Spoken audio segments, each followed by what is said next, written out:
Nazo Oudembava fo ireo mpianatra manala ny fanadinana CPE eny amin'ny CEG Amborovy natolotry ny lehibe ny fokotany eny an-toerana amin'izao fotoana izao sy ny lehibe ny fokotany Amborovy teo aloha Maître Sanga.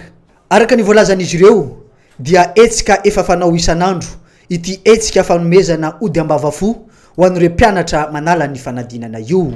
Tamin'ny taona 17 ity kosa dia ny mofo, ny clarinette ary ny sorbet izay Oudembava fo tena ankafiziny ankizy no natolotry ny ireo lehibe ny fokotany sy ny lehibe ny fokotany teo aloha. Voalohany indrindra izy ity moa zany efa etsika fanao tamin'ny fotoana président dia amin'ny fotoana tsy nahateo ahy intsony zany dia tapaka le zany tsy nisy intsony. Dia le ankizy mitaraina tamiko amin'izay hoe raha mialanao tsy nisy nanao intsony zavatra tia dia manona ny fo zay zavatra zay. Dia zay nafatokana azy zany hoe nandinika zay mivady hoe andao mba ho ampiana le ankizy.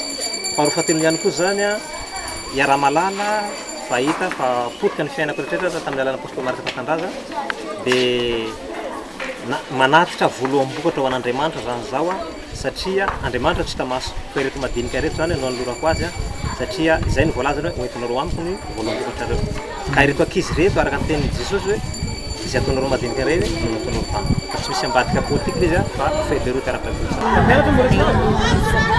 Etsika zao ngamba irahantsika mahafantatra moa fa volana Jona dia volana ny ankizy dia indrindrandrindra koa moa manao fanadinana manam-panjakana koa zany ny ankizy dia tsy maintsy mba manao etsika fizarana mofo sy ro zay mifokotany satria zanakatsika rehetra zany ny ankizy.